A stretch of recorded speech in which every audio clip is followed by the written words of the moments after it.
Easy to read. Spooky tales. Don't go near the water. The Greek Part 1. On Monday it rained.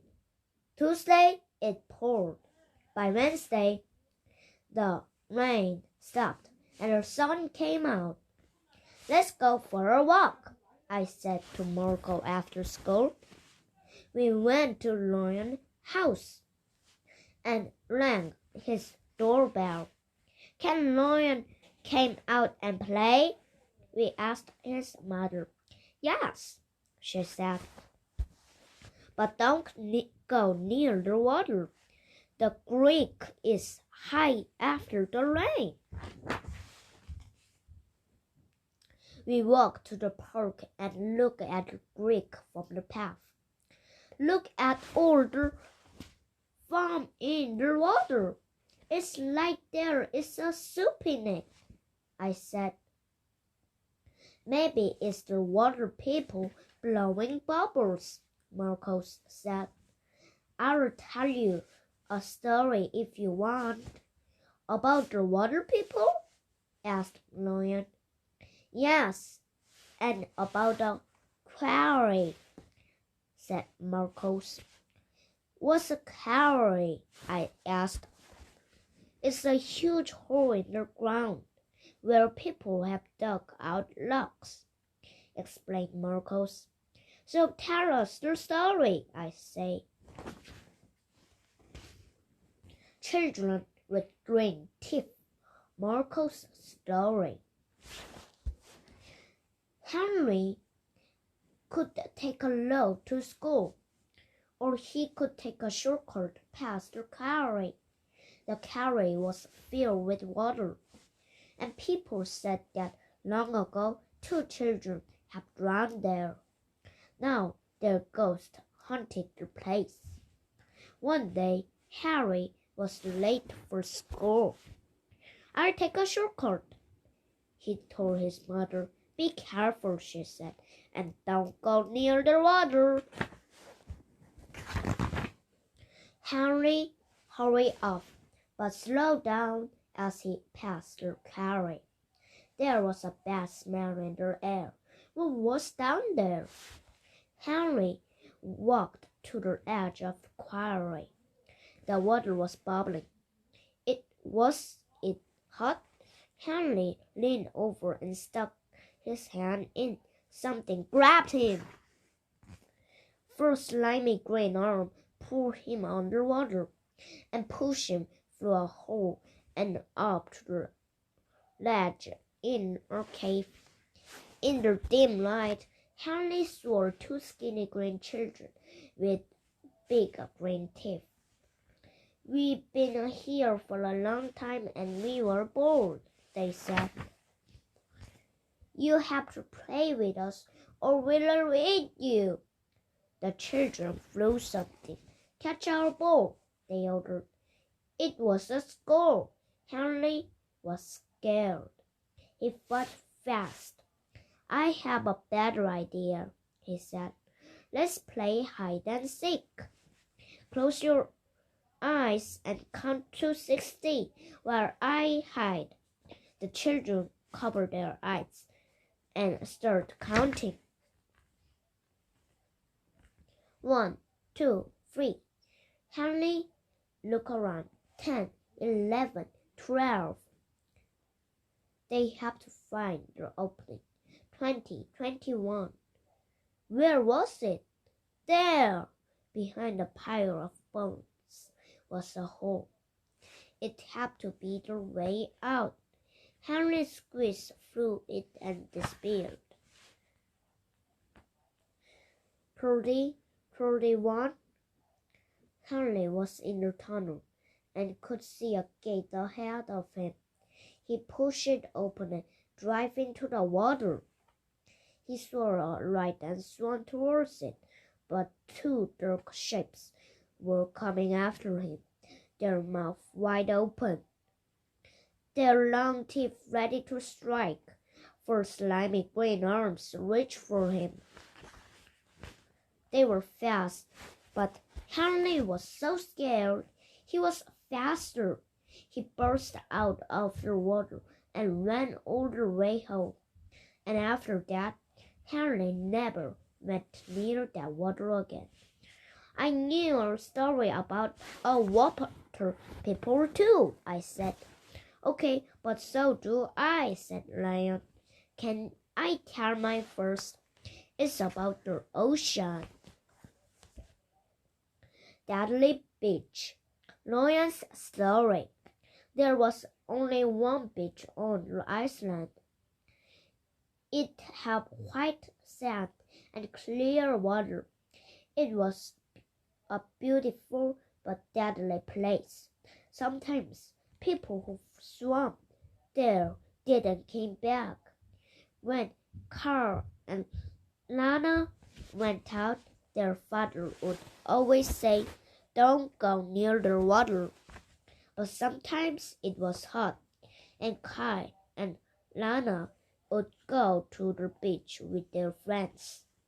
To get there, they had to pass by McKinney house.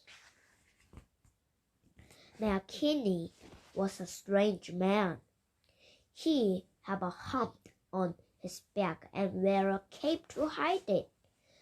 Whenever people passed by, he would ask, "Were you going to the beach?" The McKinney would point to someone and say, "You with no legs, enjoy your swim." Later, that person would float ashore with no legs. One day, Leonard asked, "How can McKinney tell what will happen?" "I don't know," Kai answered. "And why does he wear that cape? He's strange. Let's spy on him." They hid near McKinney's house. When he came out, Carl and Lana followed him. They saw McKinney climb into a lava tube that led to the ocean.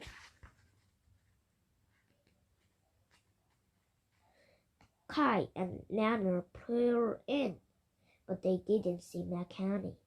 They went inside. "Look, there his cape," said Lana. "He must have gone for a swim." Suddenly, McKinney was back. He stood there dripping, and then he bent down to get his cape. "Ah!" Kai and Lana screamed.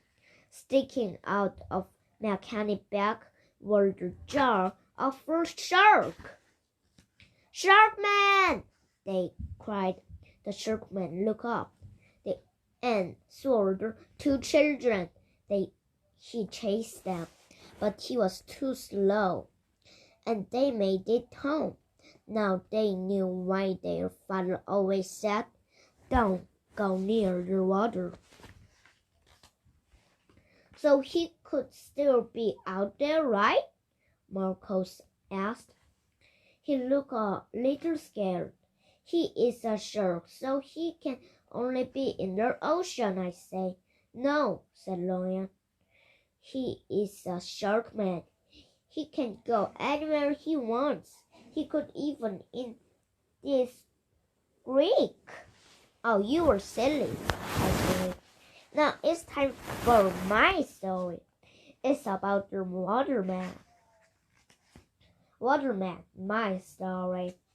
Mary and her mother lived in her house by the river.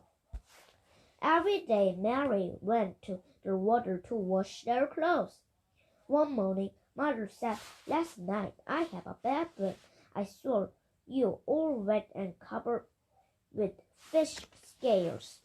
Don't go near the water, Mary." "Oh, Mother," Mary sighed. "It was only a dream." And she went to wash their clothes. She put her blouse into the river. Splash! The water exploded. beside her.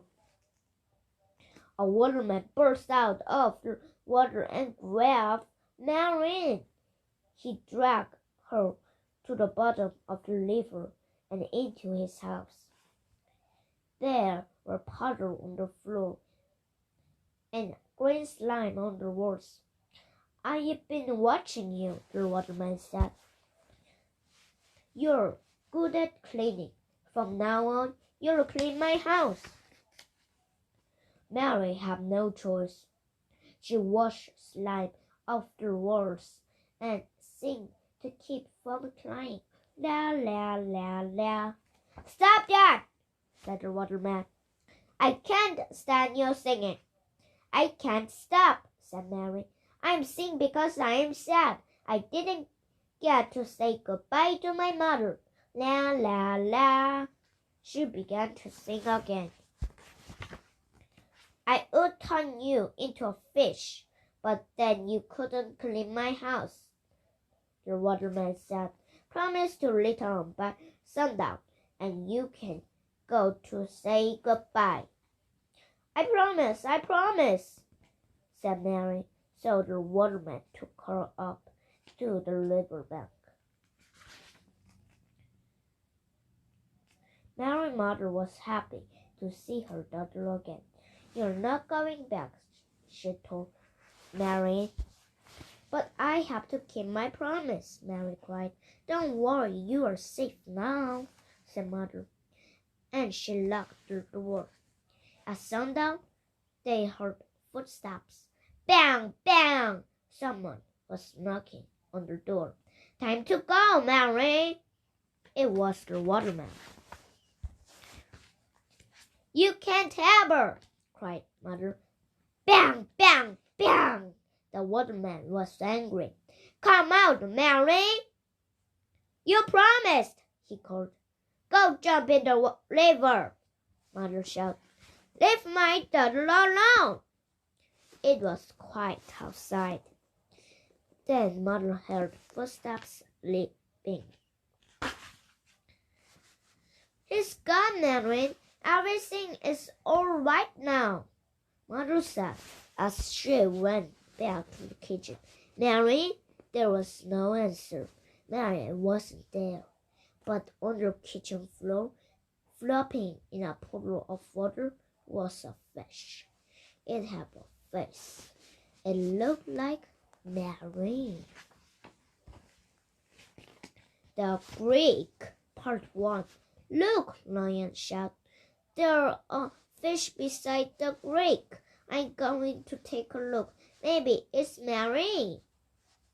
He got up and walked toward Greek. Come back, I called. Don't go near the water. It's slippery there. No, it's not, Lion called back, and he slid on the mud. Splash! Lion was in the water. We ran to the Greek. Help! Lion screamed. I yelled to Marcos. Quick, get a stick. Marco found a branch, and he held it out to Lion. He grabbed the branch, and we dragged him out of the creek. Ah! Lion cried. Something green and slimy was stuck to his leg. It's the children with green teeth. We pulled him free, and now we reached Lion's house. I am freezing, he shivered. My mom made me take a hot bath when I am cold. I said, try it. It will warm you up. No way, said Lion. I have enough. I'm never going near water again.